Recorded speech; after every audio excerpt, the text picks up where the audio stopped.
సభ అధ్యక్షులు ఉప్పల బాలరాజు గారికి, వేదిక మీద కూర్చున్న నాకు చాలా కాలం నుంచి పరిచయం ఉన్న రాములు గారికి, బిఎస్ రాములు గారికి, ఆచార్యులు లక్ష్మీపతి గారికి, అక్కడ కూర్చున్న అశోక్ కుమార్ గారికి, మిగతా పెద్దలందరికీ, వీరి సంబంధం నేనే కుదిర్చాను.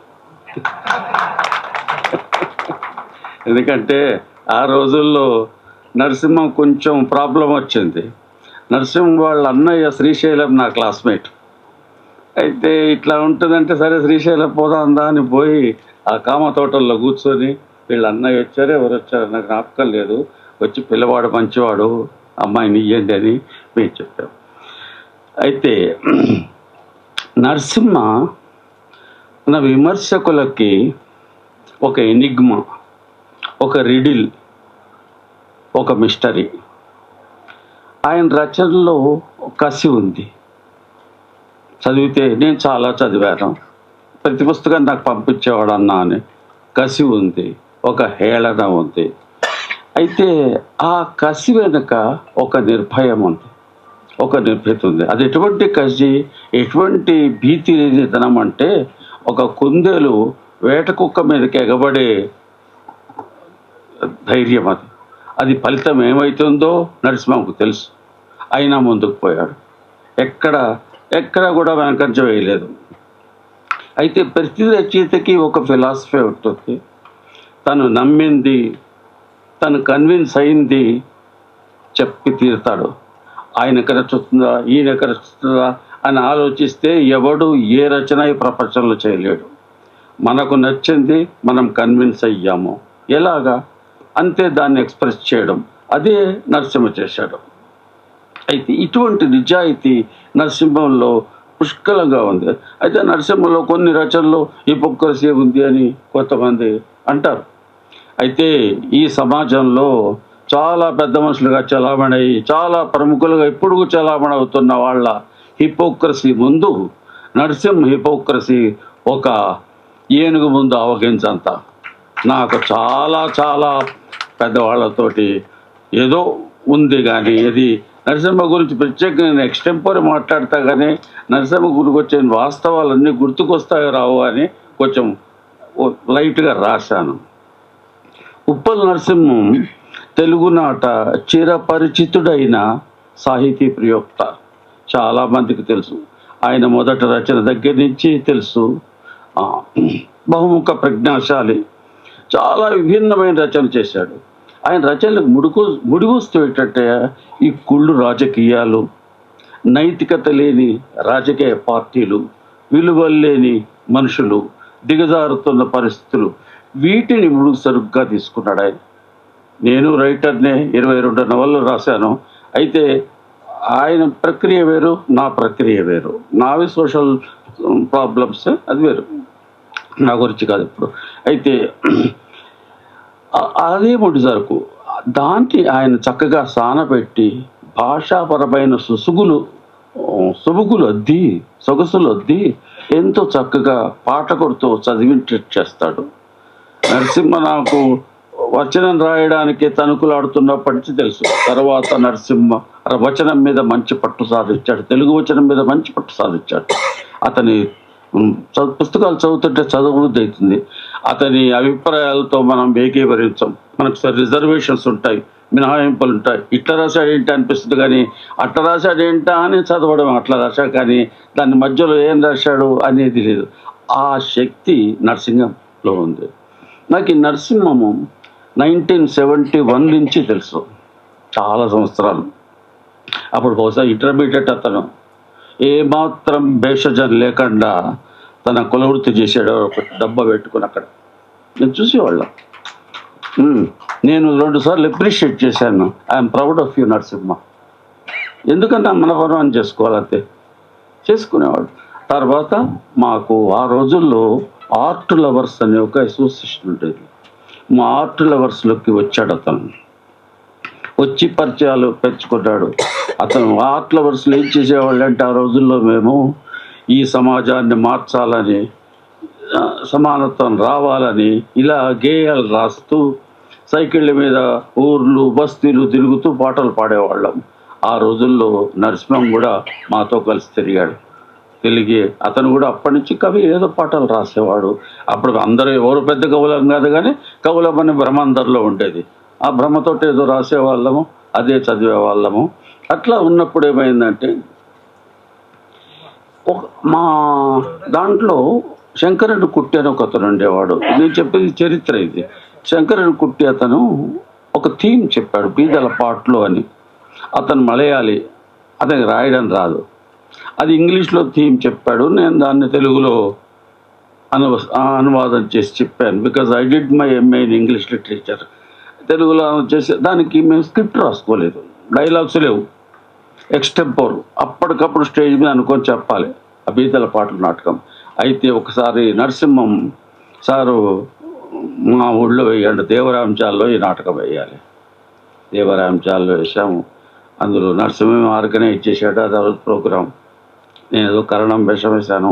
ఒక విధంగా చెప్పాలంటే జననాట్య మండలి తరఫున అది మొదటి ప్రదర్శన.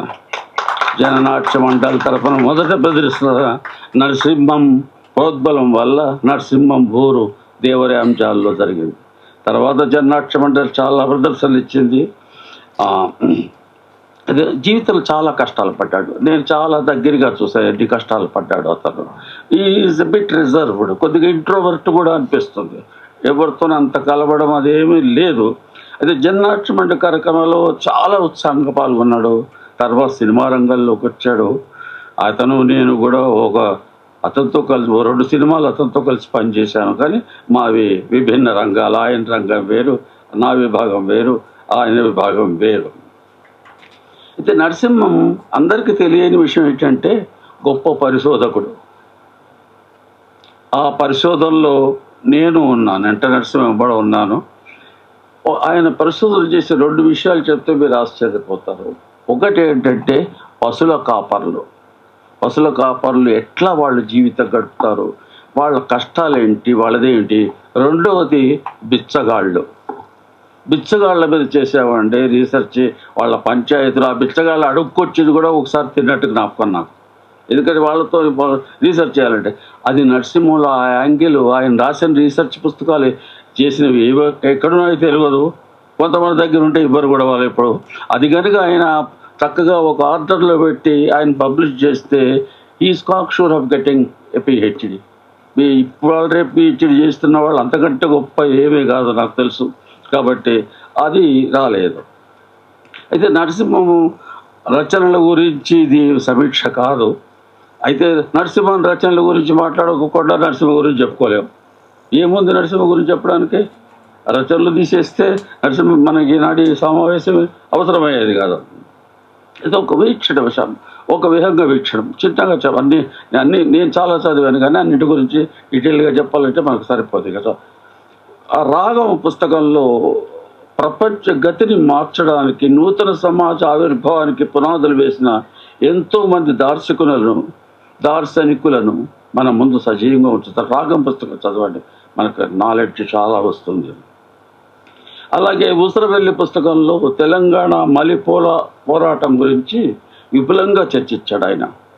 గాయం, మేడిపండి కమ్యూనిస్టు, ఎవరి కోసం ఈ నరమేధం, నా నంబర్స్ సాయుధం మొదలైన రచనలు తనదైన రాజకీయ అవగాహనతో, విశ్లేషణతో, స్ట్రాంగ్ కన్విక్షన్స్తో నిండిన రచనలు అవి. అవి చదవాలి, ఎవరికి చదివి వాళ్ళు ఆనందించాలి. అయితే నరసింహం గురించి ఒక 2 విషయాలు ఉన్నాయండి, 2 పార్శ్వాలు ఉన్నాయి. Narasimham before 1984, Narasimham after 1984. ఆ 2 విభాగాలు. బిఫోర్ 1984 నరసింహం అణువణువున విప్లవకారుడు. విప్లవం ఆయన పేరే. ఆయన మంచి పొలిటికల్ ఎనలిస్టే కాదు, క్రిటికే కాదు, మంచిగా సృజనాత్మకత నుండి క్రియేటివ్ ఇంటెలెక్ట్ ఉన్న కవి కూడా ఆయన. ఆ రోజుల్లో ఆర్ట్లవర్స్ రోజుల్లో మేము ధారా అనే పుస్తకం కవితా సంపుట ఒకటి ప్రచురించాము. అందరివి ఉన్నాయి కవితలు. నరసింహం కూడా 2, 3 కవితలు ఉన్నాయి. ఒక కవిత పేరు తుపాకీ. అంటే తుపాకీ ఆ మెంటాలిటీ, నరసింహ మెంటాలిటీ అప్పుడు ఎలా ఉందో తెలుసుకోవచ్చు.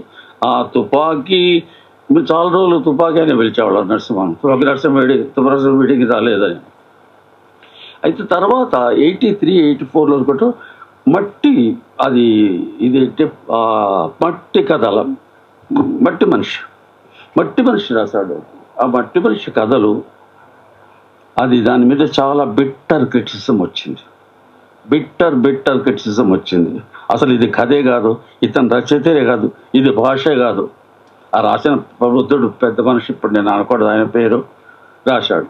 అయితే పాపం మీ నరసింహము లిటరల్గా ఈ బ్రోక్ డౌన్, కళ్ళమ్మ నీళ్లు అరుస్తూ మా ఇంటికి వచ్చాడు. అన్న ఇట్లా రాశారు ఈ పుస్తకం మీద. నేనన్నా, నా పుస్తకం నువ్వు రాసావయ్యా, రాస్తే బయట పెట్టావు, దాని మీద ఇష్టం వచ్చినట్టు ఎవరంటే వాళ్ళు మాట్లాడతారు. నువ్వు పుస్తకం రాసి ఇంట్లో పెట్టుకుంటే ఎవరేమనరు, నువ్వు బయటకు తీసుకొచ్చావంటే ఎవరి ఇష్టం వాళ్ళది. ఇప్పుడు దీనికి విలువ లేదంటున్నారు. నీ పుస్తకంలో వర్త్ ఉంటే ఎప్పటికైనా విలువ వస్తుంది. ఈ మాటలే చెప్పాను. అవి యాక్సిడెంటల్గా అయ్యాయో నిజమయ్యాయి. 2019లో ఆ పుస్తకానికే సాహిత్య అకాడమీ అవార్డు వచ్చింది. అందుకు ఇక్కడ ఉన్న పేర్లు చెప్పగానే సభలో ఉన్న ఇద్దరు ప్రముఖులు చాలా కారణం వెనక ఉండి ఇలాంటి పుస్తకం మన తెలంగాణ రచయిత రాశాడు, వారికి ఇవ్వాలి అని చాలా ప్రయత్నం చేసిన వాళ్ళు ప్రముఖులు ఈ సభలో ఉన్నారు ఇప్పుడు. అయితే అందులో ఉన్న అన్ని కథలు చెప్పను, చిన్న కొన్ని కథలు ఉన్నాయి. ఆ ప్రతి కథ కూడా మనకు మట్టి వాసనే వస్తుంది, ఇంకో వాసన లేదు, మట్టి వాసనే వస్తుంది. ఇప్పుడు ప్రతి కథలో కూడా ఈ వంచితుల, వెట్టి చాకిరీ చేసే వాళ్ళ చెమటతో నిండిన రక్తం ప్రతి కథలో కనిపిస్తుంది. ముఖ్యంగా కొన్ని కథలు, ఈ తిరగబడ్డ భూమి కానీ, కన్నీటి పడవ, మృత్యుగీతం, ఊబి, మైలి, కోల్యాగా, ఇలా మనకు ప్రతి కథలో కూడా ఒక ఆర్ద్రత నిండిన. నరసింహ సింపతి కాదు, ఎంపతి కూడా అవుతుంది, రెండు. తన తోటి బాధ, తను కూడా బాధితుడే. నరసింహ చాలా బాధితుడు నాకు తెలుసు. బస్సుల కోసం గంటలు 2-3 గంటలు 5-6 గంటలు నుంచొని రాత్రి 12 గంటలకి ఇంటికి పోయే రోజులు కూడా నాకు తెలుసు. అటువంటి తన బాధలు కూడా అవతల వాళ్ళల్లో బాధలు పడుతుంటే తను బాధపడుతూ వాళ్ళ బాధలను అర్థం చేసుకొని రాశాడు. ఎక్కడో అది ఏసీ రూముల్లో కూర్చొని సినిమాకి స్క్రిప్ట్ రాసినట్టు కాదు. అక్కడ కూర్చొని బీదవాళ్ళని గురించి, అయ్యో బీదవాళ్ళు లేకపోతే మనం ఎట్లా సినిమా తీస్తాం, దోపిడీ ఉండాల్సిందే, మనం సినిమాలు తీయాలంటే, నవలు రాయాలంటే దోపిడీ లేకపోతే ఎట్లా. కానీ ఓ పెద్ద రచయిత నాతో అన్నాడు, అదేంటి ఎట్లా అంటావు ప్రాణరావు, దోపిడీ లేకపోతే ఎట్లాగా, మనం సినిమాలు ఎట్లా తీస్తాం, రచనలు ఎట్లా రాస్తావు, నువ్వు నవలు ఎట్లా రాస్తావు, ఉండాలి. అట్లా కాదు, నరసింహ పాపం తను కూడా బాధలు పడుతూ చేశాడు. అయితే ఇక్కడికి ఒక చిన్న విషయం చెప్పాలి, నాకు సంబంధం ఉన్నది, నాకు నరసింహకి ఇద్దరికి సంబంధం ఉన్నది కాబట్టి చెప్తున్నాను. అయితే ఇది 84 తర్వాత వచ్చి డెవలప్ పెట్టుకోవాలి. తర్వాత ఇక నరసింహం రాసిన మరో పుస్తకం గద్దర్ ప్రజాగాయకుడు ఎలా అవుతాడు, చాలా కాంట్రవర్సీ వచ్చింది. ఆ పుస్తకం నాకు ఇచ్చాడు. ఆ పుస్తకం అయితే ఇలాంటి పుస్తకం రాయడానికి ధైర్యం మటుకు కావాలి, ధైర్యం కావాలి, సాహసం కావాలి. అసలు గద్దర్ గురించి చెప్పింది కాబట్టి గద్దర్ గురించి ఒక్క మాట చెప్తాను, పాజిటివే. మేము 1970లో, అంటే నరసింహ కూడా నాకు పరిచయం కాకముందు, బొలారంలో అక్కడ హై స్కూల్లో గాంధీ హాల్ అని ఒక హాల్ ఉండేది. ఆ హాల్లో ఒక నాటకం వేస్తున్నాం. అది నాటకం పేరు నాకు ఇంకా జ్ఞాపకం ఉంది, పగటి కళలు. అది 45 నిమిషాల నాటకం. ఆ స్పాన్సర్స్ వాళ్ళు నిర్వాహకులు గంట వేయాలన్నా మాకు పొరగరో, లేకపోతే లేదు మేము గంట వేయాలి అంటే అప్పుడు ఎట్లాగా నాకు, ఎందుకంటే ఆ నాటకానికి డైరెక్టర్ నేనే కాబట్టి ఏం చేద్దామంటే పద్మారావు అనే మిత్రుడు ఒకడుండి, అన్న ఇక్కడ వెంకటాపురంలో కళాకారుడు ఉన్నాడే, బుర్రకథలు చెప్తాడు, గుమ్మడి విఠలరావు, మనం పోయి అడుగుదాం వస్తాడేమో అంటే ఆ బొల్లారి నుంచి ఆ వెంకటాపురం దాకా సైకిళ్ళ మీద పోయి, అప్పుడు సైకిళ్ళే పోయి ఆయన దగ్గరికి వెళ్తే ఆ విఠలరావు కూడా, అన్న మీరు వచ్చారు కదా నేను వస్తాను, తను సైకిల్ మీద వచ్చాడు. వచ్చి అల్లూరు సీతారామరాజు బుర్రకథ చెప్పాడు. అది మొదటి పరిచయం. దాని ద్వారా అతనే గుమ్మడి విఠలరావు, తర్వాత గద్దర్ అయ్యాడు. ఆ గద్దరు ఆ విధంగా ఆత్లర్స్తో పరిచయం అయ్యాడు. అయితే ఈ పుస్తకం గద్దరు ప్రజాగాయకుడు వెళ్తాడని చెప్పదంటే దాంట్లో 78వ పేజీలో, నాకు తెలియదు, నేను పుస్తకం చదివి ఫోన్ చేశాను, నరసింహ ఇట్లా ఎందుకు రాసావని. అన్న అన్యాయం జరిగితే రాయాల్సిందే, ఒకటే మాట అన్నాడు, నాకు ఎప్పుడు జ్ఞాపకం. అన్యాయం జరిగిన వాడు నిమ్న వర్గానికి చెందినవా అగ్రవర్గానికి చెందినా అక్కడ డిస్క్రిమినేషన్ పనికిరాదు. ఎవడికి అన్యాయం అయితే వాడి పట్ల నేను నిలుస్తానన్నాడు అని. నాది కాదు అని అది ఆయన రాసిన మాటలే చదువుతాను నేను. ఇక నరసింహ రాసిన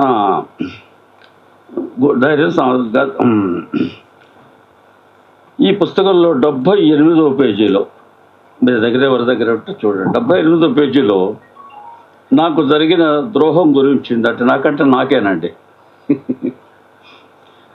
ద్రోహం గురించి ఉంది. ఎన్నో సినిమాలకు ప్రాణం లాంటి సేవలు అందించిన ఒక కామ్రేడ్కు ఒక సినిమాకు సేవలు అందించినందుకు గాను పెద్ద మార్క్సిస్ట్ బ్రిలియంట్ బి నరసింగరావు ద్వారా ఒక ప్లాట్ ఇచ్చాడు. రిజిస్ట్రేషన్ కూడా అయింది. అయితే హైదరాబాద్ పొలిమేరల్లో భూముల ధరలు ఆకాశాన్ని అంటుతుండటంతో ఆ ప్లాట్ ఉన్న ప్రదేశంలో కూడా ధరలు విపరీతంగా పెరిగాయి. ఊహించని విధంగా ధర పెరగడంతో సేవలకు ప్రతిఫలంగా కామ్రేడ్కి ఇచ్చిన స్థలం వెనక్కి ఇచ్చేయవలసిందిగా ఆర్డర్ వేశాడు సదర్ దర్బారు. మనసును కష్టపెట్టుకున్న కామ్రేడ్ తన వాదన వినిపించేసరికి అగ్గి మీద గుగ్గిలిపై ఆకాశం ఎత్తున లేచాడు.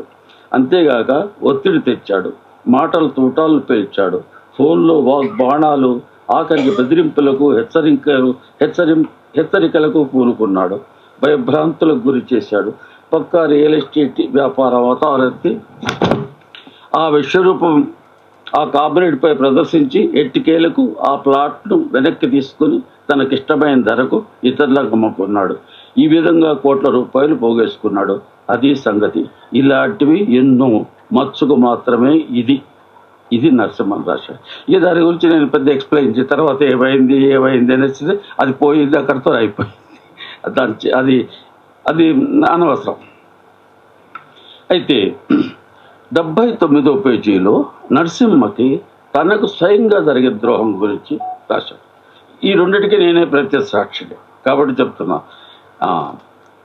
ఈ బ్రిలియంట్ మార్క్సిస్ట్ దొరవారి సినిమా యూనిట్లో పనిచేసిన మరో కామ్రేడ్ ఉద్యమంలో చురుగ్గా పాల్గొంటున్నాడని, అందువల్ల నరసింగరావు అనమాట శాంతి భద్రతలకు ముప్పు ఏర్పడుతోందని ఆ కామ్రేడ్ని రకరకాలుగా అవమానాలు గురిచేసి అభండాలు వేసి తన యూనిట్లోంచి వెళ్ళగొట్టిన వైనం మరీ దారుణం. ఇది జరిగింది. అతని మీద అభండాలు వేయడం జరిగింది. యూనిట్లోంచి వద్దు వెళ్ళిపోవాలి దారుణం. ఆయన ఏమంటాడు నరసింహ, ఇదంతా నరసింహ మాటలు, నా మాటలు కాదండి.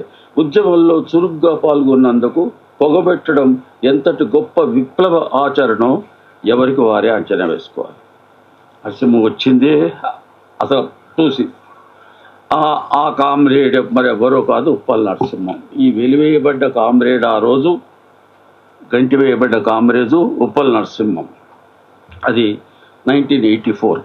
నాకు బాగా జ్ఞాపకం. ఎందుకు జ్ఞాపకం అంటే ఈ నరసింహం వల్ల ఇంత పోలీసులకు తెలిసిపోయింది, ఎప్పుడు రైడ్ చేస్తారో ఏమవుతుందో ఏమో అని భయపడి గెస్ట్ హౌస్కి రావడం మానేశారు అందరం, ఇంక్లూడింగ్ ఆయన కూడా. రాసేస్తే అప్పుడు నాకు ఫోన్ చేసి, రే ఎవడు వెళ్ళకపోతే పోలీసులకు అనుమానం వస్తుంది, నువ్వు వెళ్ళి పడుకో అక్కడ అంటే నేను వెళ్ళి పడుకొని అట్లాగా ఈ సంబంధం తర్వాత అది ఇక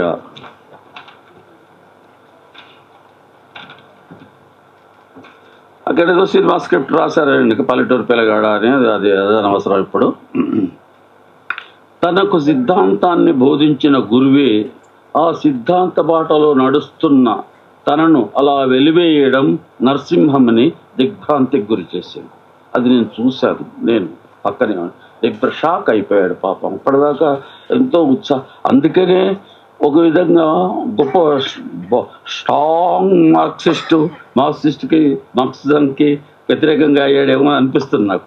అప్పటిదాకా ఎందుకని 1984 ఆఫ్టర్ 1984 తీసుకోవాలి, నరసింహం తీసుకున్నప్పుడు దిగ్భ్రాంతికి గురి చేసింది. దాంతో డిప్రెషన్కి లోనయ్యాడు. అసలు మొదటి నుంచి కూడా కొంత ఇంట్రోవర్టే నరసింహ, ఇంకా ఇంట్రోవర్ట్ అయ్యాడు. ఉదయం పూట సెలవు కప్పుకొని ఏదో పోగొట్టుకున్న వాళ్ళ తిరుగుతున్న నరసింహని నారాయణగూడలో 2-3 సార్లు చూశాను నేను. ఎందుకంటే మార్నింగ్ మా పిల్లల్ని స్కూల్కి దింపడానికి వెళ్ళేవాడిని ఆ రోజుల్లో. అక్కడ పాపం ఒక డిప్రెస్డ్, ఒక సెక్లూడెడ్ స్టేట్లో, as if he has lost everything in life, there is nothing left for him, ఆ యాటిట్యూడ్తో తిరిగేవాడు. అక్కడ 2-3 సార్లు కలిసినప్పుడు, నరసింహ ఎందుకు యూఆర్ క్వైట్ యంగ్, ఏమైంది, ఇంకా నీకు ఫ్యూచర్ ఉంది, ఈ వేరే ఇది లేకపోతే లేదా, ఈ సినిమాల్లో సంపాదించింది ఏమీ లేదు, మేము నా గవర్నమెంట్ జాబ్ ఉంది కాబట్టి హాబీగా చేశాం, కానీ దానివల్ల డబ్బు వచ్చింది ఎవరికి లేదు. తర్వాత అయినా అటువంటి ఆ నరసింహం షాకులో వచ్చి తీరుకున్నాడు, పోరాటం చేశాడు. ఆంధ్ర జనత అనే పత్రికలో నెలకు 200 రూపాయలు జీతం మీద పనిచేసేవాడు. నీకు తెలుసు, 200 పాటలు కూడా పాడేవాళ్ళం. ఆంధ్ర జనత 200 రూపాయలే పాపం. అట్లా తర్వాత మెల్లిమెల్లిగా వారు ఇందాక చెప్పినట్టు మద్రాసు వెళ్ళాడు, అక్కడ వెళ్ళాడు. వాళ్ళ అమ్మ కూడా పాపం, మేము ఎప్పుడన్నా కలిస్తే బిడ్డ నా కొడుకు అప్పుడు బెంగళూరులో ఉన్నాడు, మరి బెంగళూరు నన్ను మీరు అందరు ఎదుర ముద్దు నౌకరు చేసుకుంటున్నారు, వాడు ఒక్కడే అట్లా ఏంటో అంటే, వస్తాడులే అమ్మా, ఎక్కడ పోతాడు, ఎక్కడ ఉంటుంది అని ఇట్లా చెప్పేవాళ్ళం. పోరాటం చేశాడు, పత్రికా రంగంలోకి ప్రవేశించాడు, అంచెలంచెలుగా ఎదిగాడు. నా నవలల మీద ఒక 5 నవలల మీద సమీక్ష కూడా రాశాడు. ఆంధ్రపర్వలో ఉన్నప్పుడు నా 5 నవలల మీద ఎప్పుడు సమీక్ష కూడా రాశాడు ఆయన. అయితే అతనికి అనారోగ్యం అనేది ఒక సెట్ బ్యాక్, చాలా భయంకరమైన అనారోగ్యం అది. అటువంటి అనారోగ్యం అయితే ఇంకొకడైతే టోటల్గా డిప్రెస్డ్ మూడ్లోకి వెళ్ళిపోయిగా అన్నీ తాను అలాంటి అనారోగ్యం మూడ్లో కూడా నరసింహం సైకిల్ దొక్కుతూ వెళ్తుంటే నేను చూశాను. 2005-06 జ్ఞాపకం లేదు. ఇదేంటి నరసింహం అంటే, అన్న తప్పే ఉంది తప్పితే. అప్పటికే నరసింహం మంచి రచయిత, అన్ని పుస్తకాలు రాశాడు, అంత చేశాడు. తన రచనా వ్యాసంగానే ఎక్కడ ఆపలేదు, అంత అనారోగ్యంతో ఉన్నా కానీ ఆపలేదు. వీళ్ళ ఇంటికి కూడా వచ్చాను సార్, నేను వచ్చాను, అప్పుడే బాగాలేదు ప్రకాష్. తన వెబ్ పత్రిక ఒకటి నడిపేవాడు, ప్రతి ఇష్యూ నాకు పంపేవాడు. ఎప్పుడు నా అభిప్రాయం చేసి థ్యాంక్స్ అన్నాను. చాలా చివరిగా లాస్ట్ సెంటెన్స్, ఇలా ఒక నిమ్న కులంలో పుట్టి ఎన్నో అవమానాలను ఎదుర్కొని నయవంచకుల ద్రోహాలను తట్టుకొని ఒక రచయితగా నిలబడడం ఎంతో అభినందనీయం. నరసింహం పొగుడుతున్నామని ఒకడు అందరూ సంతోషమే, కానీ నరసింహంకు వెన్నుదన్నుగా నిలిచి ఈవిడ చేసిన కృషిని మనం మర్చిపోతే ఎట్లా? అట్లా ఈవిడ కనుక నువ్వు శాస్త్ర రాయడానికి ఇది లేదంటే ఏ రచయిత రాస్తాడు ఈ ప్రపంచంలో, చెప్పండి నాకు? ఎవరు రాయలేడు. మంచిది, నాకు సమయానికి కాఫీ చాయ్ చాలు, అంతే చాలు, నేను రాయాలని చెప్పినట్టు ఇట్టడు. కాబట్టి అటువంటి అనారోగ్యంలో ఉండి ఇప్పుడు కూడా అన్ని రాసినా కూడా ఆవిడ ఆయనకి సహకరించి ఆయన రచనా వ్యాసంగానికి ఎక్కడ అడ్డుపడకుండా, దానికేం నిరూపణ అక్కర్లేదు, అడ్డుపడితే 42 పుస్తకాలు రాసేవాడు కాదు. 84కు ముందు నరసింహ రాసిన పుస్తకం ఒకటే, మట్టి మనిషి, అంతకుముందు రాయలేదు. ఏదో సినిమాలకు స్క్రిప్ట్లో ఉన్నాడు మాతోటి. 84 తర్వాత అతను ఈ పీరియడ్ స్టార్ట్ అయ్యాక ఇన్ని పుస్తకాలు రాశాడంటే నిజంగా కూడా. మీ పేరేంటండి? మన విశ్వకళ గారికి మనందరం కూడా ఈనాడు అభినందనలు అర్పించాలి. ఇలా సాహిత్య రంగంలో తనకంటూ ఒక స్థానం ఏర్పరచుకున్న నరసింహం ముఖ్యంగా యువతకి స్ఫూర్తి ఇస్తాడు. ఎందుకంటే ఒక దేనికి ఎంత పెద్ద షాక్ వచ్చినా కానీ నరసింహంకి వచ్చిన షాకు వాళ్ళకి వస్తే తట్టుకోలేరు, నాలాంటి వాడే తట్టుకోలేడు. అలా తట్టుకుని నిలబడ్డాడు. అదంతా ఆవిడ సహకారం, ప్రోత్సాహం ఉండకుండా అయితే ఉండదు. నమస్కారం అందరికీ. ఇంత నాకు తెలిసి చెప్తాను.